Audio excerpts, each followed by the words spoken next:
Bismillahir Rahmanir Rahim. Alhamdulillahi Rabbil Alameen. Wassalatu wassalamu ala Sayyidina wa Nabiyyina Muhammad wa ala alihi wa sahbihi ajma'in. Assalamu alaikum wa rahmatullahi wa barakatuh. Brothers and sisters and teachers who are out there, we're now going to look at how to teach this, Hadith Jibril, this section under unit number 2, Islamic beliefs. And this is part of our book, textbook 7. So the first thing that we want to do is we want to cover this hadith. And in covering this hadith, it's best to cover the hadith without referring to the books, without anybody looking at the books, and we just cover the hadith and make it dramatic. Talk about the hadith as if we're there, we're sitting there. So give the whole context of the Sahaba being quite, afraid of asking the wrong question. And then, you say a man walked in and he was wearing extremely, white clothes and he had dark hair. Now, spend your time in describing these parts because you want the viewers and the listeners to really, look at this and think, wow, who is this man? Don't say it's hadith, it's Jibril alayhi salam, though they might know the hadith, but leave that till the end and let, every part when he's asking the questions and the Prophet sallallahu alaihi wasallam is answering them, try and put it in a way that it shows the dramatic nature of how it all happened, or perhaps how it all happened, like, what is Islam? And the Prophet sallallahu alaihi wasallam replied by saying, Islam is 2, and then you say the 5 pillars of Islam. He says, Sadaqta ya Muhammad. You have spoken the truth, O Muhammad. And then to go back to what the Sahaba thinking, what is this? This is really strange. He just asked the question. He's saying that you've spoken the truth. And why is he doing this? And why is he even addressing him with Ya Muhammad? Okay. So anyway, you're going to narrate the whole story. And when you've done that, you then want to discuss about Islam. Now again, it's best for everyone. I mean, if everyone's got the book, fine, you can focus on this section here and you talk about Islam, and to really get them to understand that these are outer parts, to get them to understand that these are the inner parts of Iman, and to get them to understand what Ihsan is. The whole image of a fruit is something that we've given, but we want now for you to see if you can get the students to give another example of what Iman, Islam and Ihsan is. Okay, so let's just say you could take an example of a car. Okay, you take an example of a car. The car looks immaculate from the outside. That's your Islam. And you look at the car from the inside, the engine's really good. Normally you don't see the engine from the outside, but if you were to open the bonnet, you look at the engine and it's all in good, immaculate condition, that is really good. You look at the mods, whatever, you go inside the car, you see all the parts of the car inside, the meters, the this, the that, the electronic, gadgets you have, that's your Iman, example of the car because it's on the inside, right? And then the Ihsan is going to be the performance of the car.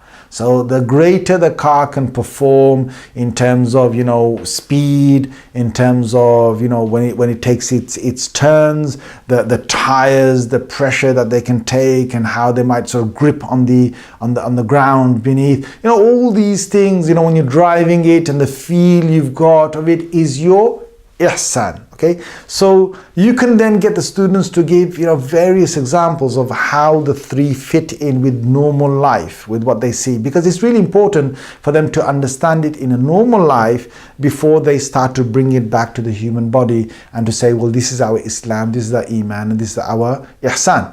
Now that is with items. Now what you want to really do is you want to have a good discussion of not only these ahadith, okay, that we've got here. You want the students to try and pull from their memory or what they might have heard outside, in a lecture or somewhere else, what they know about Islam. Try and get them to tell you about Islam in other parts of our religion. So let's just say, for example, parents, what's the Islam aspect of what your parents have given you, okay? What's the Iman aspects they've given you? What's the Ihsan aspects they've given you, okay? It's a really good way of looking at it. So let's say the Islam would be that your parents have actually fed you, they've clothed you. These are the outer things they've done. The Iman aspect is that they've had love for you, okay? And the Ihsan of it is that they really wanted to do their best for you. as an individual. So can you see how you can engage the students with not only what you've got in the hadith, but you want to now take it in parts of their lives and to look at it and say, well, this is your Islam, what your parents have given to you, this is your Iman they have in their hearts, and this is what the ihsan is towards you. Now, you could, now again, it appreciates, or it makes them appreciate their whole devotion towards the parents and love for the parents, which is good. But you just don't want to stop there. You want to go and explore other things. Now, it depends on how much time you've got, but it would be really good exercise to see, okay, in their schoolwork or in the way of, let's say, the future ahead, what is it they're doing with the Islam, Iman, and Ihsan. Okay, so Islam would be, okay, fine, you've just completed your homework. It shows it's complete. Iman would probably be, the inner part, when you wrote all of that, obviously you had to probably look at certain references, certain books, certain works, certain internet sites, whatever. That's some form of your research, okay? And the ihsan is the overall probably quality of what you produce. The more things you will put in your homework, the greater research you'll do, the more rounded or holistic way you'll approach your homework, and the quality of words you're going to use in your homework, whatever homework it might be, that's your ihsan of it, okay? And as Muslims, we should be people who are looking at ihsan in everything. So you as a teacher now decide in everything you're doing, it could be even the house, okay? The house, what's the Islam of a house, what's the Iman of a house, and what's the Ihsan of a house, right? So it could be, okay, Islam of the house is that, somebody walks in and they'll see in your house, oh, everything's nice and tidy, right?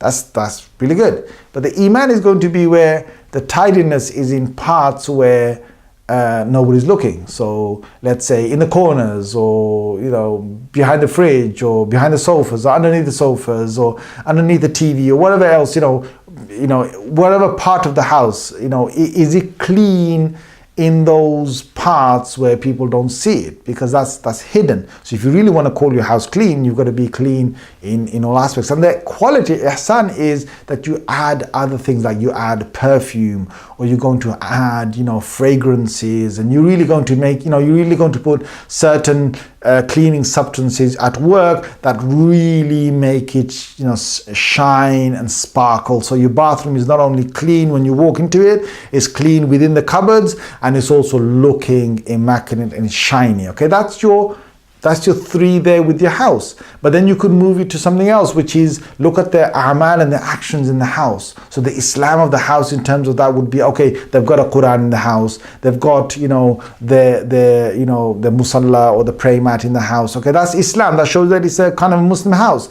The Iman of it would be to actually engage in those actions, to actually read the Quran or to pray on those mats. But the Ihsan would be the overall quality of how the family operates in that house, with the Muslim behavior in the house itself. And there's so many, ihsan would be the excellence of how the mannerism is with one another. Is not just about having the artifacts of Islam in the house, but how they interact with one another. Again, you've got a lot here to discuss and to bring out from the students of how they see each and every aspect of their life and what things are going on, for them to have a fuller appreciation. Okay, so once they've understood that, and when you've covered all of this, which in the other section I covered all the details of this, what you want to do is you want them to have you want them to now take this and perhaps write about it, okay, and how they might improve their own qualities of ihsan in their life, because that's the real point of this book.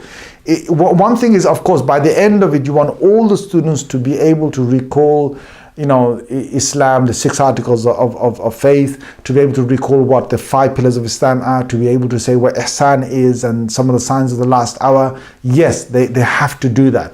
But you want students to engage beyond that, and you want them to now, take certain parts of their life and to start discussing, what they have been doing, how they can improve it so that they can show the ihsan in it.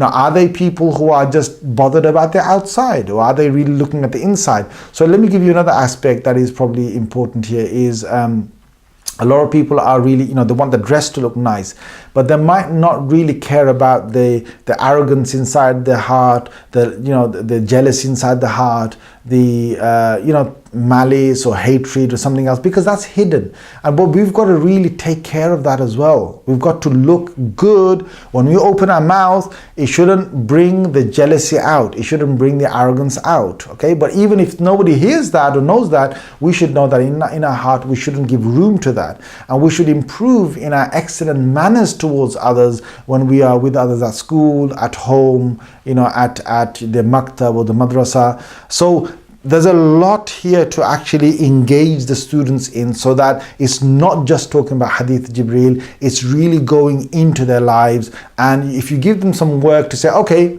I've given you maybe 5 examples right now how all of these 3 aspects can relate to their lives. What I want you to do is not to give all 5 of them out, okay? Let them give you that. Let them explore it. Let them write about it. Let each person get a project or something to find something to talk about, something going on in their life, all right? Something they want to do, something that, maybe in this year, this year, particularly they're covering this book. What is going on, maybe at school? How can they look at it from an Islamic aspect, from an Iman aspect, and from an Ihsan aspect? It could be something going on in their home. So they've got to write you an essay or something. They've got to bring it back to you and to show you and demonstrate to you that I've understood the 3 aspects in this part of my life, and this is where I think the qualities of ihsan can be at play, all right? And this is where the real part I want to sort of look at.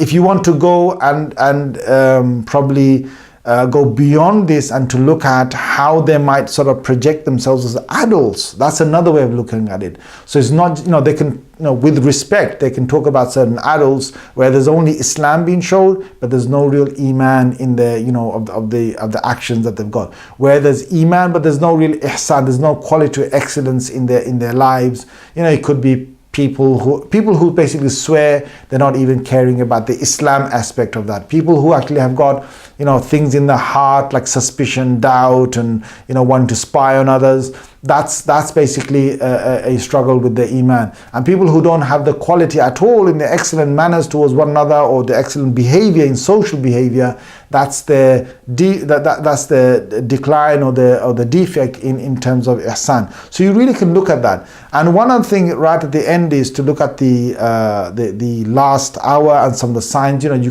could discuss other signs of the last hour to show that there's a moral decay of society and of the world at the moment. But even though that is going on, we still can be upright believers to keep our goodness going on. And we shouldn't be sort of dwelling into all these YouTube videos and other things that just talk about the signs of the last hour for the sake of the signs of the last hour. There's a purpose. The purpose is to do actions quickly, as mentioned in the other video that I did when we were explaining all of this. Now, again, another part of teaching this is to actually work together as a class. You can put them in groups. They can discuss certain things in terms of how things relate to one another.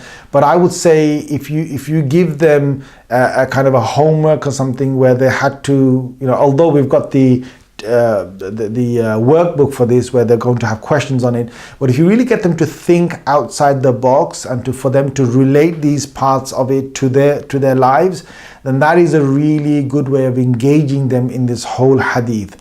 And if you want to then, bring about, maybe, if you've got time for this, a very good way of looking at this is to look at the seerah that they've done of the Sahaba's lives and so on, and look at the Islam, Iman, and the Ihsan, okay? So, for example, you would probably compare it with the munafiqs, or the hypocrites in the seerah, where the hypocrites outwardly came to pray with the Sahaba, but inwardly they had other beliefs. Where some people in the seerah, the characters of the seerah, they wouldn't have progressed to the most excellent sort of manners. That would be the best way to look at it. So, Jazakumullah khair again. Assalamu alaikum wa rahmatullahi wa barakatuh.